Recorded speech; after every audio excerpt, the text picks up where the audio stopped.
कभी सोचा है, अगर भगवान शिव स्वयं धरती पर अवतरित हों तो वो कहाँ होंगे?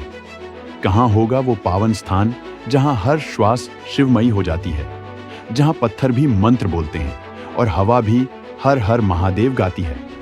तो चलिए आज हम पहुंचते हैं वहां जहां है भारत का अंतिम लेकिन उतना ही दिव्य घृष्णेश्वर ज्योतिर्लिंग।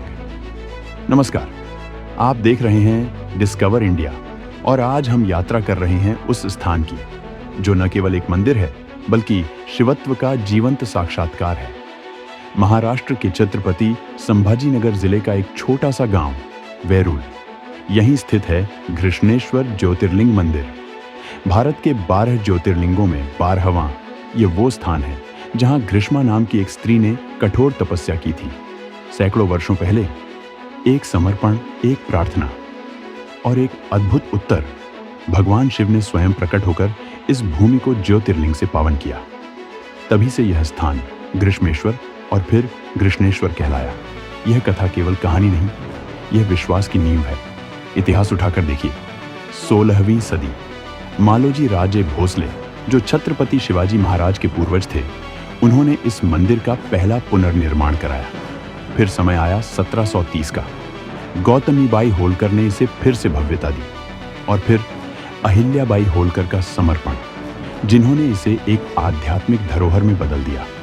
उनके नाम पर बने कुंड को आज भी श्रद्धा से पुण्य श्लोक अहिल्याबाई होलकर शिवालय तीर्थ कुंड कहा जाता है।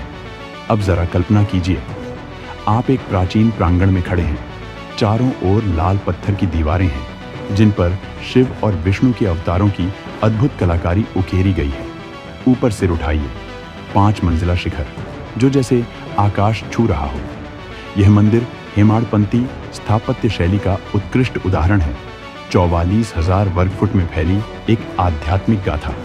गर्भगृह में विराजमान शिवलिंग पूर्व की ओर मुख किए हुए और सामने भक्तों की प्रतीक्षा करता नंदी। हर पत्थर कुछ कहता है, हर दीवार पर इतिहास सांसें लेता है।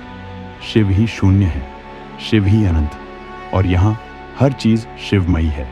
लेकिन घृष्णेश्वर केवल भव्यता नहीं सिखाता, विनम्रता भी सिखाता है। यहाँ गर्भगृह में प्रवेश करने वाले पुरुषों को कमर के ऊपर का वस्त्र निकालना पड़ता है। एक परंपरा, एक आस्था जो बताती है कि ईश्वर के सामने सभी समान हैं।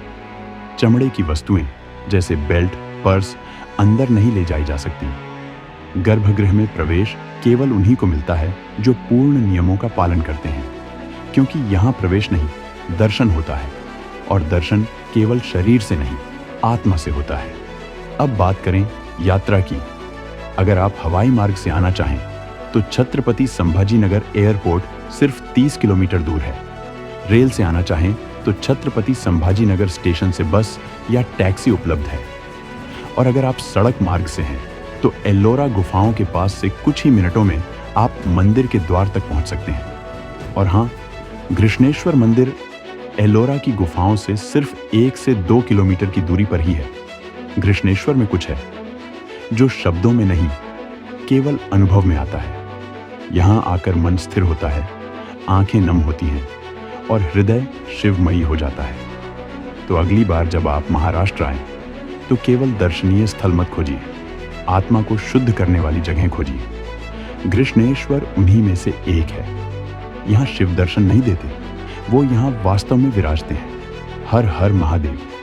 अगर आपको हमारी आज की यह यात्रा पसंद आई हो तो लाइक करें, शेयर करें और सब्सक्राइब करें डिस्कवर इंडिया ऑफिशियल चैनल को, क्योंकि भारत की हर कहानी, हर मंदिर, हर कोना हमारे साथ जीवित होता है। धन्यवाद।